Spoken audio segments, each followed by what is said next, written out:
aim today is to climb Carn Ealasaid.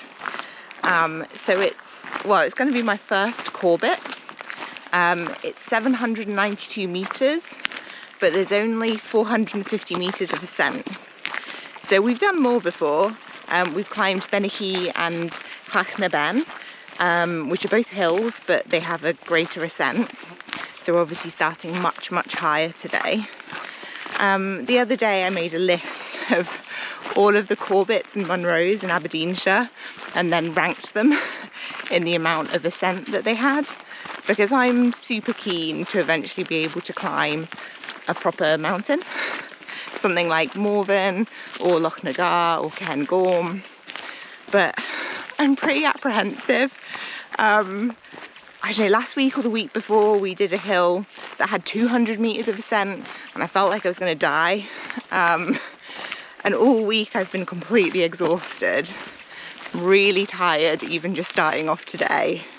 So I'm feeling a bit negative going into this, but we'll see what happens.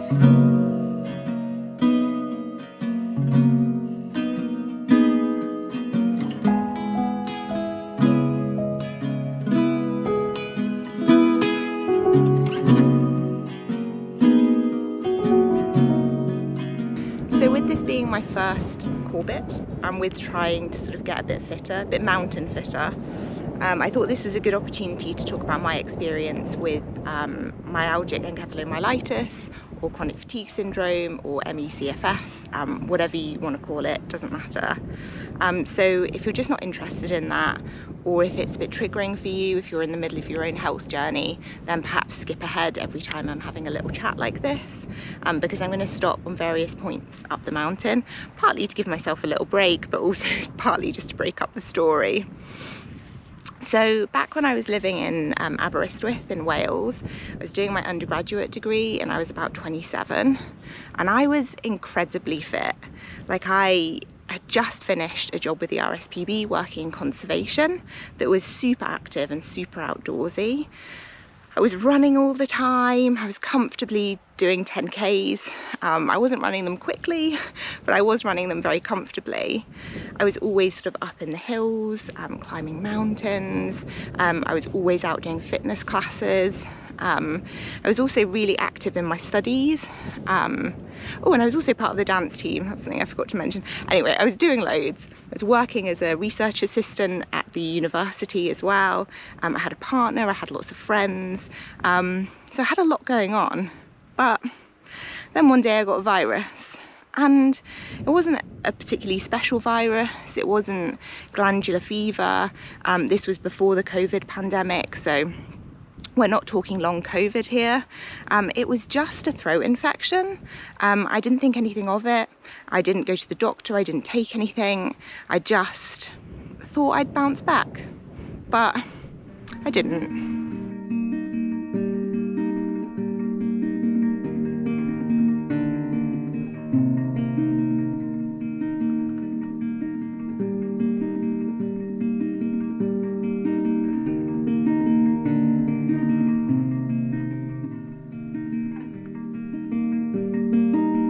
So I've said that I was sick and that I didn't really get better, but what does that mean? I mean, there are lots of different ways to be ill, and I felt at the time like I was ill in all the ways that you could be ill. So I had a headache all the time, and it was a headache that pills just did not touch. I fell asleep with it, I woke up with it, it was relentless. I felt nauseous, I was exhausted. I tried to sort of pick my fitness back up, go on little runs, little walks, and I just couldn't manage, like even to kind of run around the block, or like walking up to uni I could do. That was uphill, but it hurt. Like I was getting a lot of chest pains and they would radiate into my left shoulder and back, which was a little bit worrying.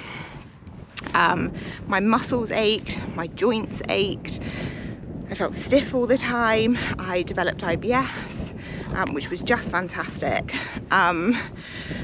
I was sensitive to light, I was sensitive to noise. I was also finding that when I walked that the ground felt really spongy and I would like miss a step or lose my balance just walking. So that made sort of dancing impossible, so I had to drop out of my team. I also was just really confused, so I started to kind of like struggle to follow conversations. I would struggle to form sentences, like the sentence structure just was difficult to hold on to, and I would forget words, so sometimes I would struggle to express myself, and I would also just get disorientated. So I remember being in Tesco. It was somewhere I shopped all the time, bought my shopping, and I just couldn't remember how to get out of the supermarket. So I just had to stand there and quietly kind of look like I was fiddling with my bag or something. And I was watching people, like watching how they left the supermarket, because I just couldn't remember how to get out. And moments like that were really scary. Like it felt like my brain had just, well, my brain and my body had just turned against me. And I obviously went to see the doctor, and he, or the first one, he just told me to push through it, to fight it, and that there was nothing that they could do, that I just had to go home and fight what I was feeling and carry on with normal life. So that's what I tried to do.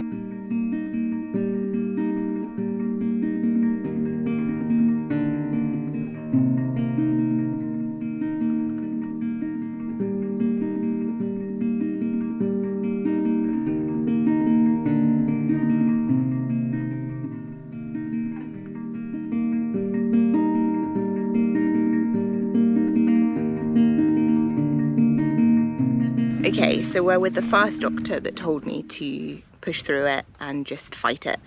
And if you have any experience with chronic fatigue, you know that's not the best advice. But I did. I like I said, I was young, I was really fit, and I thought, well, yeah, I'm sure I can just kind of like push through this, carry on and get better. But I just kept getting worse, and it kind of got to a point where I was really struggling to leave the house. My best friend G was amazing. She basically kind of took over. She would come around, she would basically just let herself in. She'd like wash my pots because I wasn't able to do them myself. She'd like clean for me, she'd like go and pick up all my shopping. And she was my biggest advocate at the doctor's. She would just be like, right, come on, we're like going to hospital, or you're making another appointment, you're not getting better. She would come to hospital with me, and she would sort of say to the doctors, she's not right, this isn't right. Like, she's completely changed her lifestyle. Like, she's a shadow of who she was. And that was so helpful, because I think, like, I was having so many tests. Like, I have to say, Aberystwyth Hospital and doctors were on the whole incredible. I had everything going. I had CT scans, I had an MRI, I had different types of ECG. Like, I wore one for a week. I had the ECG where you're sort of like on a treadmill. I had an EKG, I had ultrasounds, I had everything going. And every test came back saying, you're fine, there's nothing wrong with you. And that's great, you know, it's great to know that your tests are coming back negative, nothing found. But I was like, well, why am I sick? And I was starting to think, you know, is this in my head? Am I making this up? Do I, you know, want to be ill to get out of something? Like, I started to doubt myself. So having my best friend there be like advocating for me was just amazing. So eventually, like after several months, I can't remember how long I was ill before I got a diagnosis, but several months, several doctors, lots of different tests and appointments. Eventually an A&E doctor said to me, like, you know, I'm not really qualified to say this because I'm an acute medic, but I think you've got some sort of chronic fatigue syndrome. And then eventually I went to see a GP, and she sat down with me with all the criteria and we went through them. She was like, yep, you've got ME/CFS. And I still, like, a tiny part of me still doubts that diagnosis, like this weird mental thing around it, like psychological thing, but I fit the criteria perfectly, and just having something to call it was absolutely invaluable.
I can see the cairn.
So I've been diagnosed, I've finished my degree, I managed to write that up from my bed, and I've turned 30.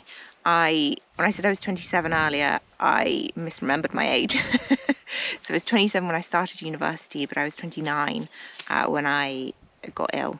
So I've just turned 30, and I am moving back in with my parents. They pick me up with all my stuff, they take me back to their home, which is 2 hours away from Aber, and I start focusing on recovery. So now I've been given a diagnosis, I have something to fight. So I buy every book I can on ME/CFS, and there aren't that many.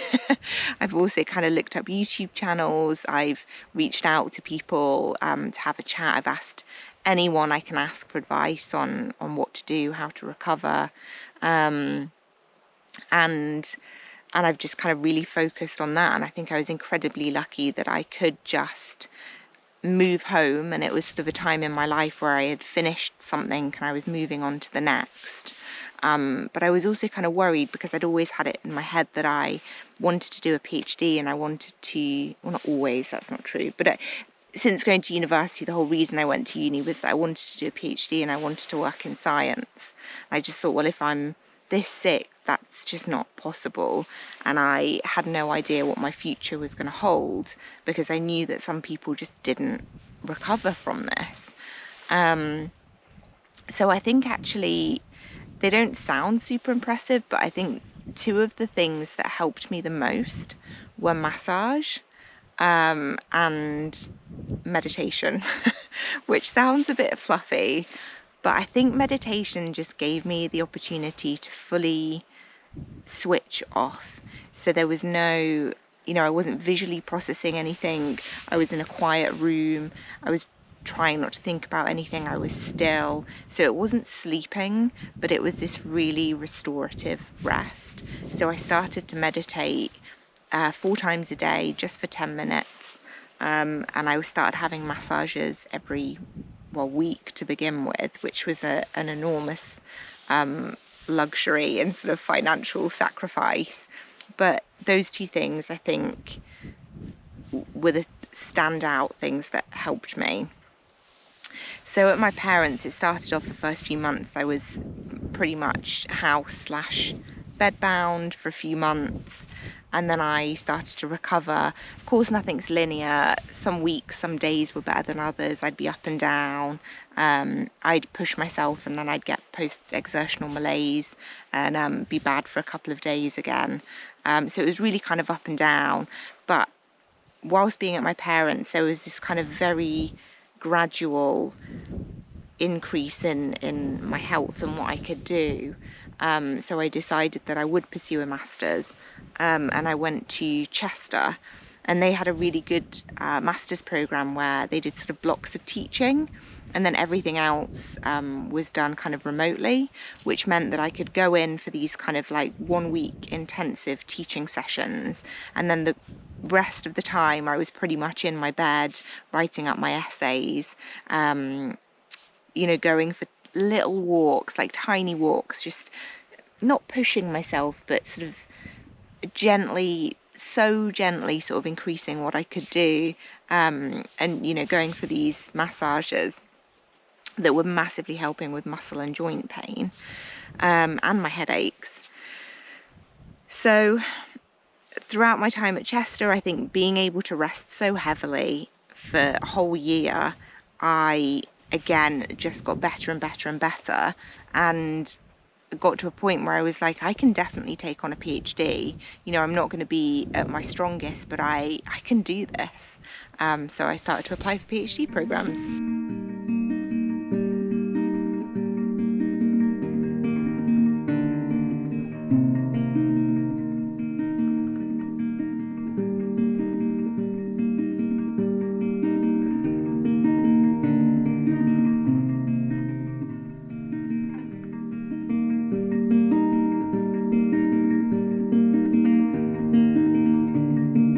Where are we in the story?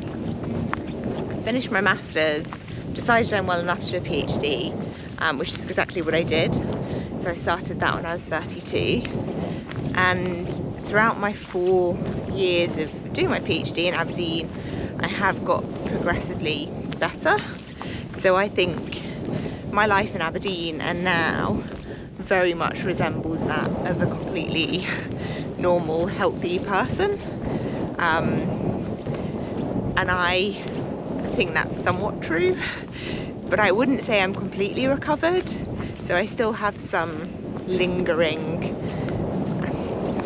health issues, I guess, if you want to call them that.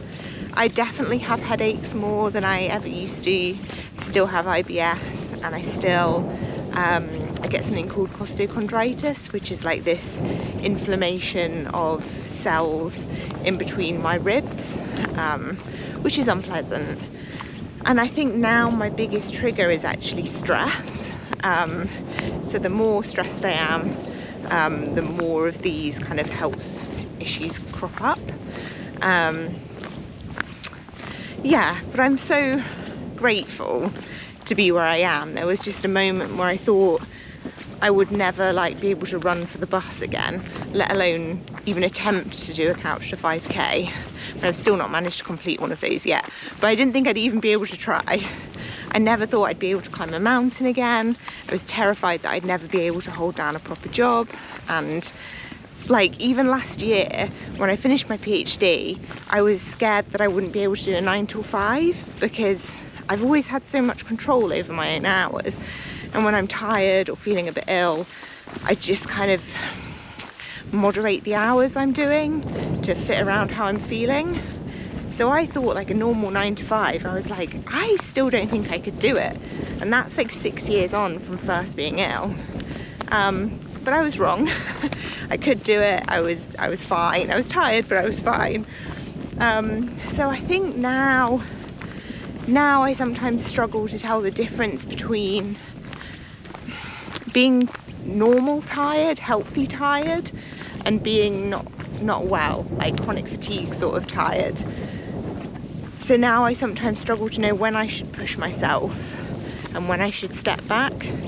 And I make the wrong decisions all the time. It's still, well, I wouldn't even say it's a learning process. It's just trial and error. Sometimes I get it right, sometimes I don't.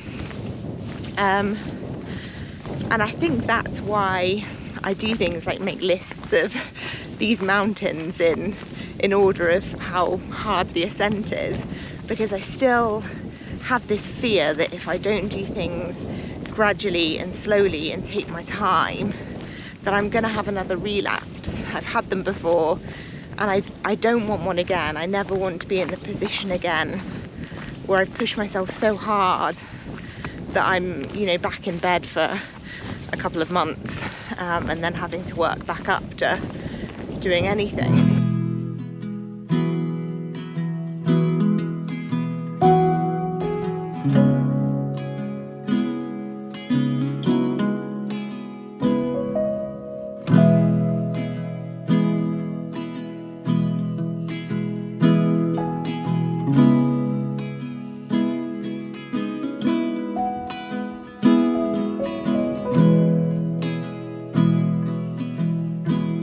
Anyway, so I guess today's a reason to celebrate making it up my first Corbett, and actually it wasn't that bad at all.